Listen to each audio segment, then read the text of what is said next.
پھٹی پرانی گھر کے اندر چادر تھی. ایک چور آ گیا اور کچھ نہ ملا, کہنے لگا چلو چادر لے جاؤ, گرمی میں سردی میں کام آئے گی, اسے بچھاؤں گا اپنے اوپر, اس کو اوڑھ لیا کروں گا. اللہ غنی, جیسے چادر اٹھائی دروازے کی طرف جانے لگا, بینائی چلی گئی, اندھا ہو گیا. کہنے لگا اوہ پتہ نہیں یہ کیا بات ہے. پھر چادر اپنی جگہ پہ لا کے رکھی, آنکھوں کی بینائی واپس آ گئی. دوسری مرتبہ چادر اٹھائی, اندھا ہو گیا, معافی مانگ کے کہنے لگا اللہ آنکھیں دے دے, اب چوری نہیں کروں گا. تیسری مرتبہ چادر اٹھا کے دروازے کی طرف لپکا, اندھا ہو گیا. کہنے لگا الہ العالمین, کچی سی کٹی ہے, مکان کی دیواریں مدھم پڑی ہوئی ہے, گھر کے اندر چراغ میں تیل کوئی نہیں, اندھیرا اندھیرا ہے. الہ العالمین کیا بات ہے, اس اللہ والی کا کون سا عمل تیرے پاس ہے؟ فرمایا تجھے پتہ نہیں, یہ ہاتھ باندھ کے میرے سامنے کھڑی ہے, اسے پتہ ہی کوئی نہیں کہ میرے گھر کے اندر چور آ گیا. پھر ہم نے بھی فرشتوں کو پہرہ دار بنا کے دروازے پہ کھڑا کر دیا. مجھے میری کبریائی کی قسم, چور تو دور کی بات ہے, اس گھر کے اندر شیطان کو بھی آنے کی اجازت کوئی نہیں. یہ نماز کامل ہوتی ہے میرے عزیزوں, اللہ کے آگے کھڑے ہو جانا.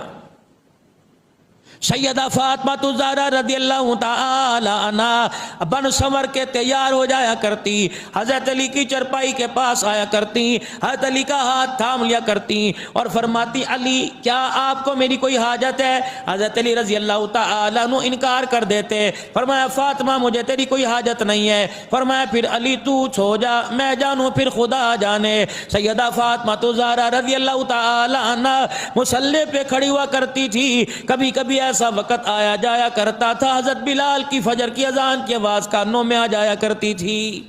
یہ وہ عورت ہے کا چولہا پانی بھی خود کیا کرتی تھی, اپنے حضرت علی رضی اللہ تعالی عنہ کے اونٹ کو چارہ بھی خود ڈالا کرتی تھی, اپنے گھر کے اندر چکی کے اندر دانے بھی خود پیسا کرتی تھی.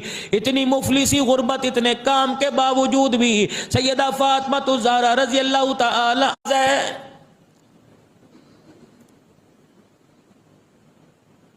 نہ مال خرچ ہوتا ہے, نہ پیسہ خرچ ہوتا ہے, نہ تعلقات خرچ ہوتے ہیں, نہ کوئی عہدے کی ضرورت, نہ کرسی کی ضرورت ہے. نماز تو ایسا عمل ہے, الصلاۃ معراج المؤمنین. فرمایا نماز مومن کی معراج ہے. فرمایا جب سجدے کی حالت میں انسان سبحان ربی الاعلی کہتا ہے تو اس سے پتہ ہی کوئی نہیں اس کا سر اللہ کے قدموں کے اوپر ہوتا ہے.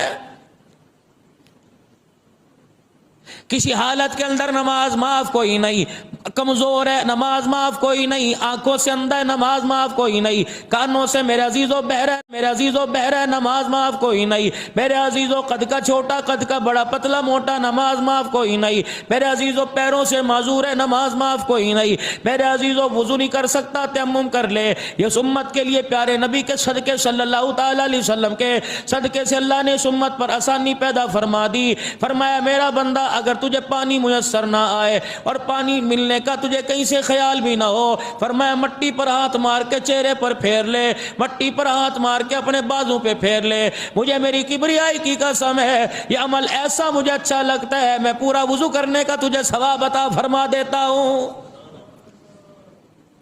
اور ارشاد فرمایا مدنی کریم صلی اللہ تعالی علیہ وسلم نے اس شخص کی صفائی کا, اس کی پاکی کا, اس کی پاکیزگی کا, اس کے نکھار کا کیا عالم ہوگا جس کے گھر کے دروازے سے نہر بہتی ہو اور وہ روزانہ اپنے گھر کی دروازے کی نہر کے آگے 5 مرتبہ اس میں غوطہ لگاتا ہو, 5 مرتبہ اس میں نہاتا ہو. میرے صحابہ مجھے بتاؤ روزانہ جو 5 مرتبہ نہائے گا اس کے جسم پہ کوئی میل رہے گا؟ عرض کیا رسول اللہ صلی اللہ تعالی علیہ وسلم اس کے جسم پہ کیا میل رہے گا جو 5 مرتبہ غسل کرتا ہو؟ فرمایا جس طرح 5 مرتبہ غسل کرنے والے کے جسم پہ میل نہیں رہتا, 5 مرتبہ نماز پڑھنے والے کے ساتھ گناہ ہی ایسے نہیں رہتا ہے. پروردگار عالم جس طرح اسے پاک کر دیتا ہے 5 مرتبہ نماز پڑھنے والے کو, 5 نمازیں پڑھنے والے کو اللہ گناہوں سے بھی ایسے پاک فرما دیتا ہے. فرمایا میرا بندہ فجر کی نماز میں آ جا, ظہر کی ساری رات کے تیرے گناہ معاف کر دوں گا. ظہر کی نماز میں آ جا, فجر سے لے کے ظہر تک کے معاف کر دیے جائیں گے.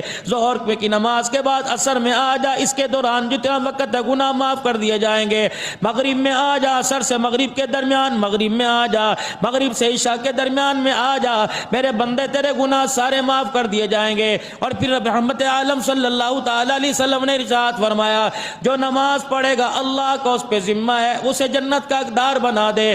جو 5 وقت کی نماز نہیں پڑھتا خدا کی کوئی ذمہ داری نہیں, وہ مالک کائنات ہے, چاہے معاف فرما دے چاہے اپنی گرفت کے اندر لے آئے. صحابہ اکرام رضوان اللہ تعالی علیہ مجمعین کا میرے عزیزو نماز پر اللہ سے لینے کا ایک معیار بنا دیا, پروردگار عالم سے لینے کا مزاج بنا دیا. جب کسی کو ضرورت پڑا کرتی تھی پیسے کی طرف نہیں دوڑتا تھا, جب کسی کو ضرورت پڑا کرتی تھی مال کی طرف نہیں دوڑا کرتے تھے. 2 رکعت نماز کی نیت باندھا کرتے تھے, اللہ سے بڑے بڑے مسئلے حل کروا لیا کرتے تھے. ایک صحابی کافروں کی قید میں میرے عزیزو چلے گئے, داری نہیں, وہ مالک کائنات ہے, چاہے معاف فرما دے چاہے اپنی گرفت کے اندر لے آئے. صحابہ اکرام رضوان اللہ تعالی علیہ مجمعین کا میرے عزیزو نماز پر اللہ سے لینے کا ایک معیار بنا دیا, پروردگار عالم سے لینے کا مزاج بنا دیا.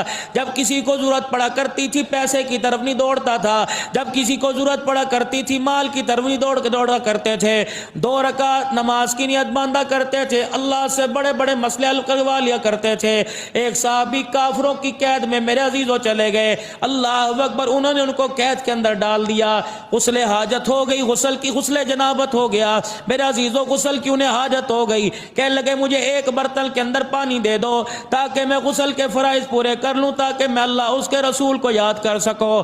کہنے لگے اپنے رب کو بلا جس کی خاطر تو نے 360 کو چھوڑ دیا, وہ رب تجھے پانی دے گا. اگر تیرا رب تجھے پانی کا بالٹا نہیں دیتا, ایک برتن نہیں دیتا, ایک پانی کا مگا مٹکا نہیں دیتا, پھر ہمارے خداؤں کے آگے جھک میں تجھے سرداری عطا فرما دیں گے. اب وہ صحابی کا نظریہ کیا تھا, جہاں سے کچھ نہیں ہوتا اللہ سے سب کچھ ہوتا ہے. اور آسمان کی طرف چہرہ کیا اور کہنے لگا مالک کائنات, اگر بالٹی پانی کا مسئلہ ہوتا پروردگار عالم نہ ملنے پہ صبر کر لیتا. الہی انہوں نے مجھے نہیں للکارا, تیری توحید کو للکارا ہے, تیری ذات کو للکارا ہے. الہ العالمین اگر پانی کا بندوبست نہ ہوا تو کافر کیا کہیں گے, مسلمانوں کا رب پانی کی بالٹی نہیں دے سکتا. الہ العالمین بادلوں سے پانی برسانے والا, زمین سے پانی نکالنے والا, اللہ آج مجھے پانی کے ایک گھونٹ دے دے, پانی کی ایک بالٹی دے دے. مالک تیری توحید کا پھلیرا بلند ہو جائے گا, مسلمانوں کا معیار قیامت تک اونچا ہو جائے گا. اللہ اکبر. دنیا نے دیکھا, سارے کفر نے دیکھا, بادل کا ایک ٹکڑا آسمان سے ٹوٹا اور زمین کی طرف آیا. وہ بادل کا ٹکڑا جس جیل خانے میں نبی کا صحابی تھا اس جیل خانے کے اندر چلا گیا, اور جہاں نبی کا صحابی تھا اس کے اوپر برسنے لگا. صحابی نے غسل کیا, بادل کا ٹکڑا جیل سے نکل کے واپس چلا گیا. فرمایا میرے عزیزو, نفل نماز کا اللہ کی ذات کے ساتھ تعلق کا ایسا یقین پیدا ہو جائے کہ تیرے میرے ذہن کے اندر بات آ جائے. میرے عزیزو جہاں سے کچھ نہیں ہو سکتا, اگر ہو سکتا ہے تو خدا کی ذات سے سب کچھ ہو سکتا ہے. یہ اللہ کی ذات کا